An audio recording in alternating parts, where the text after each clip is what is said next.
The process of combining all the data streams together is called multiplexing.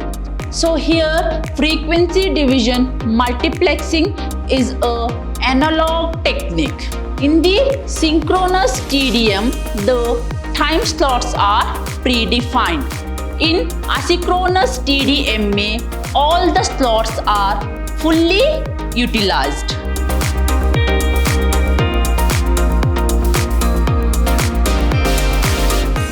Hello everybody, welcome to my new session. I am Revati, faculty, Department of Computer Science, Vidyashram, 1st grade college, Mysore. We are on the 6th session of overview of data and signal bits. Moving on to the today's discussion, I am going to discuss what is multiplexing and the two different types of multiplexing. In that, frequency division multiplexing and time division multiplexing. Here, time division multiplexing is also further classified into two types, that is synchronous time division multiplexing and asynchronous time division multiplexing. Before going to start my discussion, I just want to recall the topics which I covered in the last session. In the last session, we discussed what is modulation and the different types of modulation. There we studied what is amplitude modulation and what is the advantage and what is the disadvantage. Then we studied what is frequency modulation.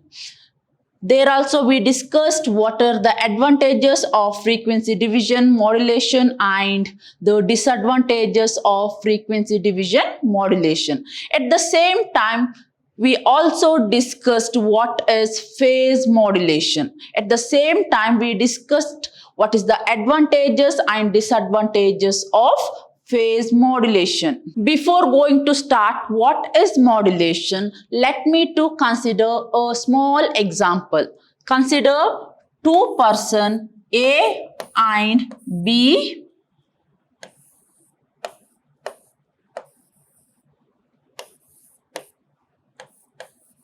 Here, person A want to send his son's invitation card to B. I repeat, here person A want to send his son's invitation card to B. At the same time, this person is also willing to call all the family members of B. So, A decides to send individual card to all the family members of B. Think that there are 5 members in B's family. I repeat, there are 5 members in B's family. So, what A will do? A is going to take 5 different invitation cards. Instead of sending one card at a time, what he will do, he is going to get an envelope cover and he is going to place all 5 cards in that envelope cover. I repeat, he is going to place all 5 cards in that envelope cover. Now, A sends that envelope cover through some courier. At the B's side, B is going to receive the envelope. I repeat, B is going to receive the envelope and he is going to take all 5 invitation outside. I repeat, he is going to take all 5 invitation outside. According to the example, A want to send 5 cards to B. What he will do, he is going to get one envelope cover. Inside envelope cover, he is going to place all 5 invitation. So, this envelope cover is called multiplexing. At the same time, A is going to send that envelope through some transmission media. That means through some courier. So here courier is nothing but transmission media. Transmission media. So example for transmission media may be guided or unguided transmission media, that is wired or wireless. And what about B? Here B is plays the role of demultiplexing. I repeat, B is going to place the role of demultiplexing. Okay, then what is multiplexing? So according to the definition, multiplexing is a technique used to combine, I repeat, used to combine and send the multiple data streams over single stream. According to the example, so multiple data, that means 5 invitation. 5 invitation means it is multiple data. Used to combine. Used to combine means what? Here I am going to place all 5 invitation together into a single envelope. So what I will do? I am going to send all 5 invitation through single channel. Here single channel means what? That is courier. The process of combining all the data streams together is called multiplexing. I repeat, the process of combining all the data streams together is called multiplexing. What is multiplexer? According to the example, here multiplexer is nothing but envelope. Envelope contains 5 invitation. According to the example, which is multiplexing? Here envelope that contains 5 different invitation. So the hardware used for multiplexing is known as multiplexer. Whatever the hardware used to do multiplexing is called multiplexer. Multiplexer combines n input lines to generate single output line. I repeat, MUX combines n input line to generate single output. According to the definition, n input means what? That is 5 different invitation comes under n. That means 5 different invitation. MUX combines n different input and forms one output. So forming one output means what? I'm going to place all 5 invitation inside single envelope. So that is one output. So multiplexing follows many to one. That means multiplexer is a device that accepts many input and produces one output. So it is also called many to one. So multiplexing is a technique used to combine multiple data streams to form one single stream. So the device is used to combine data streams is called multiplexer. So multiplexing is also called many to one. So many means what? Many input and one output. Okay, now tell me why we require multiplexing. Student, you may get the doubt. Why I require multiplexing? Dear students, you may get the question, why we required multiplexing? Till now, what are the things we studied? There we can capable to transmit one input at a time. But in this MUX, we can able to combine multiple inputs. That is the one of the main advantages of multiplexing. Okay, what is the second need? When we combine multiple signals together, there may be a chance of collision. But by using multiplexing, we can able to avoid the collision. This is the another need of multiplexing. Dear students, then where we can able to find multiplexing? This multiplexing can be widely used during telecommunication. So what's the application? It is mainly used for telecommunication. Moving on to the type of multiplexing, we are going to get two different kinds of multiplexing.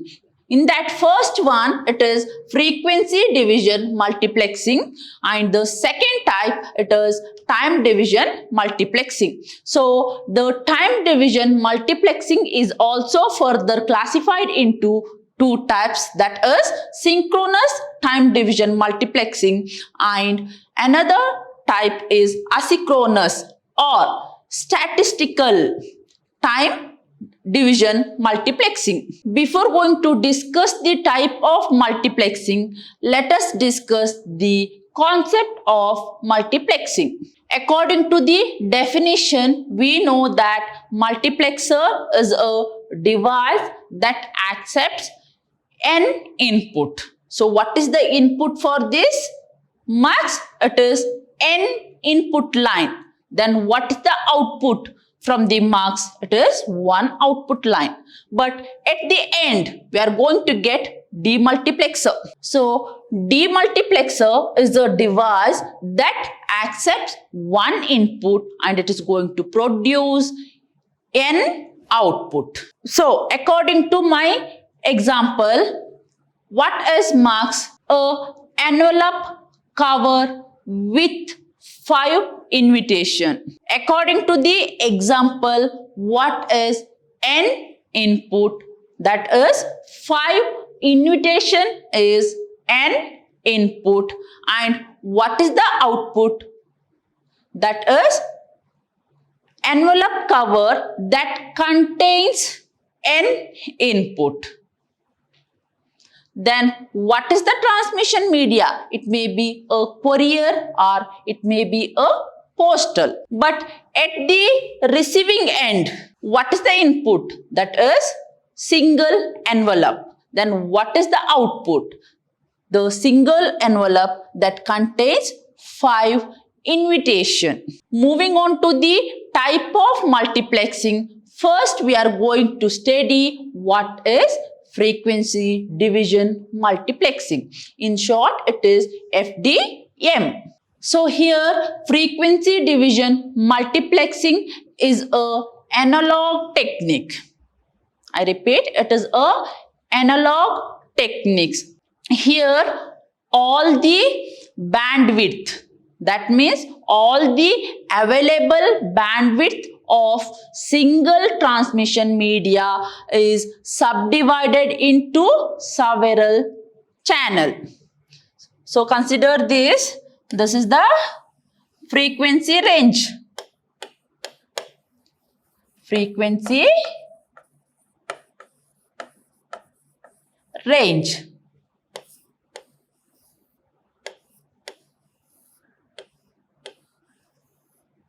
Device 1, device 2 and device 3. According to the definition, the available bandwidth of single transmission. I repeat, the available bandwidth of single transmission media is subdivided into several channels. So it is subdivided into several channels. So all the input signals are translated into frequency bands by using modulation technique. That means the n number of inputs are translated into one single output, that is one single frequency, by using modulation technique. So FDM is mainly used in radio broadcast and TV network. The main aim of frequency division multiplex is to subdivide the available bandwidth into different frequency. I repeat, the main aim of FDM is to subdivide the available frequency into different frequency. The carriers or carrier signals are used for modulating the signals is known as subcarriers. So the example for subcarriers here is FN, F2 and F1. So I repeat, the carrier signal which is used for modulating the signal is known as subcarriers or subcarrier frequency. So according to the example, it is F1, F2 and Fn. So according to the frequency division multiplexing, here we are going to get n input and it is combined together to form one output. So frequency division multiplexing is an analog technique that is mainly used to carry signal from one side to another. So according to the frequency division multiplexing, available bandwidth is subdivided into multiple frequency. So multiplexing is an analog technique where the available bandwidths are subdivided into multiple channels. So it is mainly used in radio broadcasting and TV networks. Moving on to the advantages of frequency division multiplexing. So frequency division multiplexing is used for analog signal. Frequency division multiplexing is a simple and easy modulation technique. By using frequency division multiplexing, a large number of signals can be sent through simultaneously. In FDM, it does not require a synchronization between sender and receiver. These are some of the advantages of FDM. Moving on to the disadvantages of FDM. The FDM technique is used only when the low speed channel are required. Whenever you require low channel capacity, then you can use FDM. To send larger signals, here large number of modulators are required. That means to establish FDM connection, it requires larger modulator. It requires high bandwidth channel. I repeat, it requires high bandwidth channel because we know that available bandwidths are subdivided into channels. So available bandwidths are divided into sub-channels. These are some of the disadvantages of FDM. Moving on to the time division multiplexing, it is a digital technique. It is a digital technique. So in TDM, all the signs are operate at same frequency but different timing. I repeat, here TDM is a technique. All the signals operate at the same frequency with different time. So here it is same frequency with different time. So in TDM, the total available channel is distributed among different users. I repeat, the total available channel is distributed among the different users. So each user will get different time interval that is known as time slot. So each user going to get different time intervals. That time intervals itself called time slot. In time division multiplexing, the data is transmitted one by one. The available time slot is divided between multiple user or different user. So here the data is transmitted one by one. In TDMA technique, the signals are transmitted in the form of frames.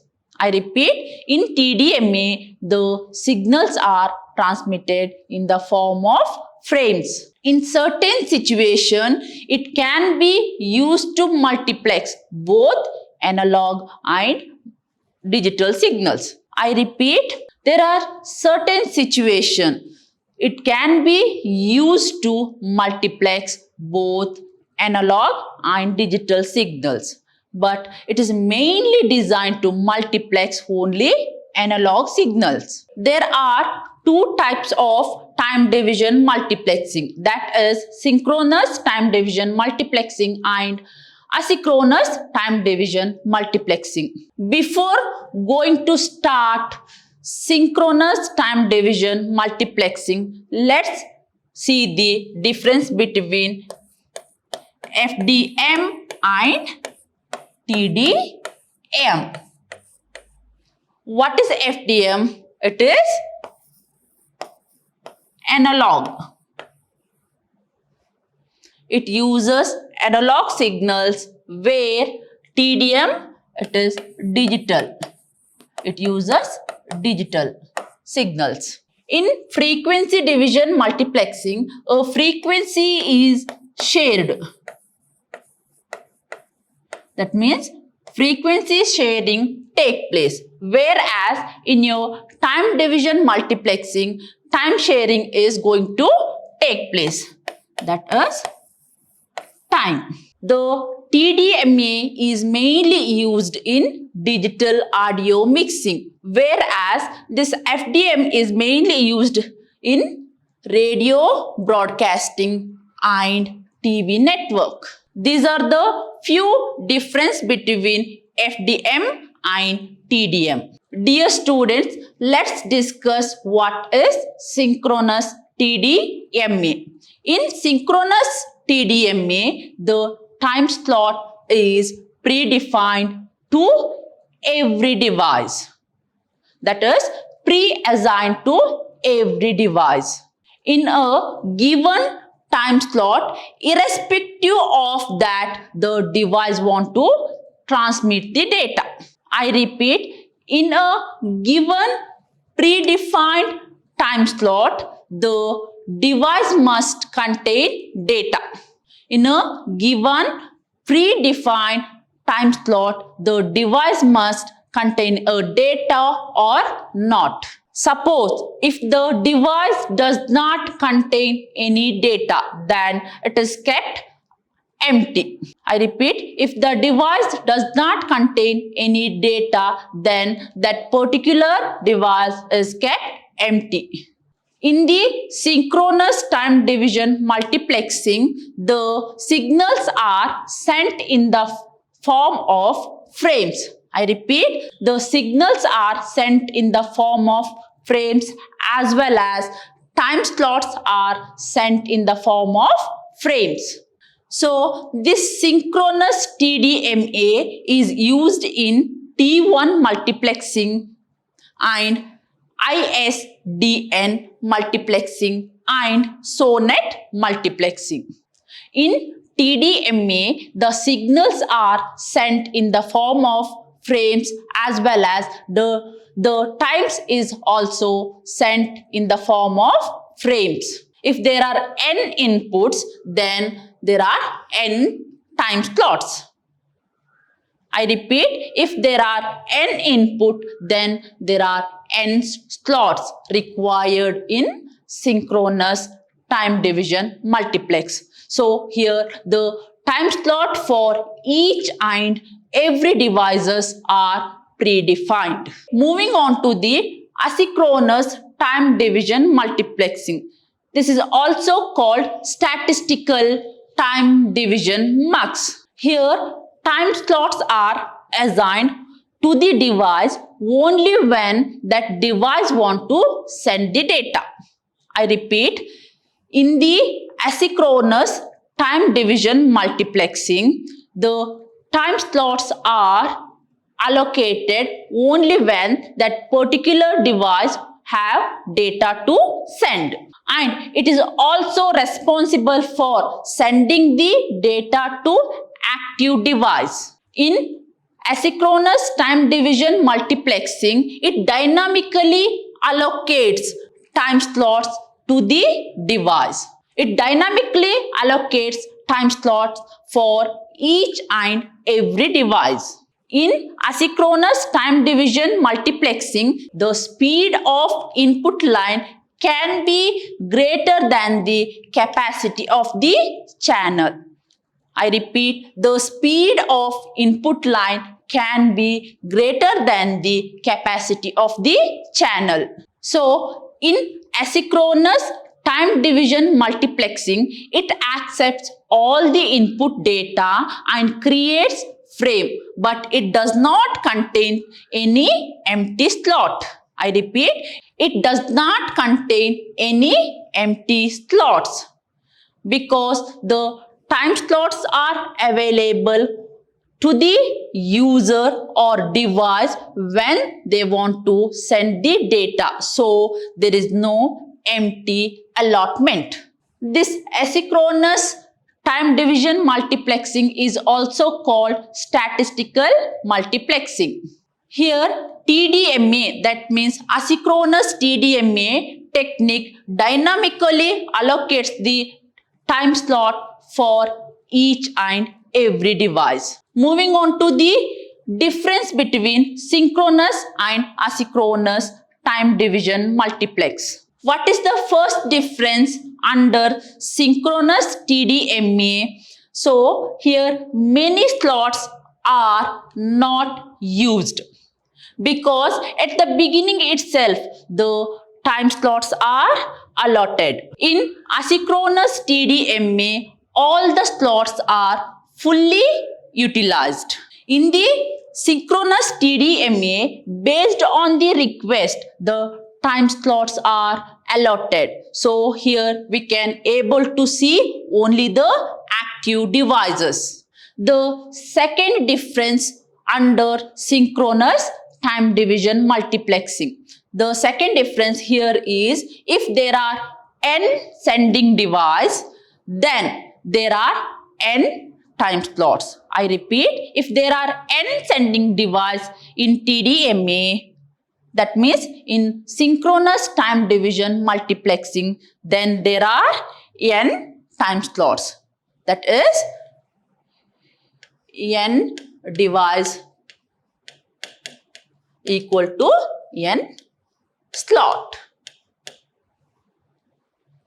Whereas in asynchronous time division multiplexing, if there are n sending device, then there may be m time slots. I repeat, in asynchronous time division multiplexing, if there are n input device, then there may be m time slots. Here n is nothing but sending device,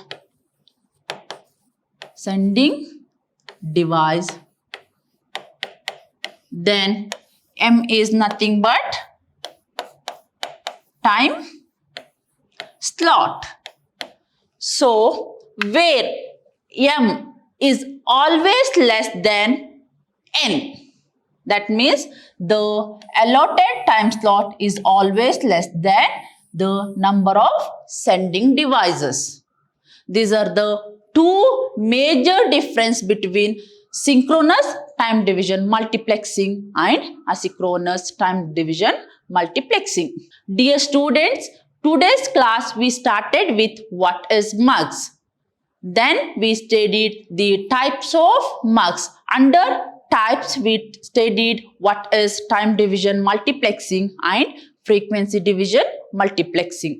Under time division multiplexing, we studied synchronous time division multiplexing and asynchronous time division multiplexing. Before going to end my session, Until then, take care. Thank you.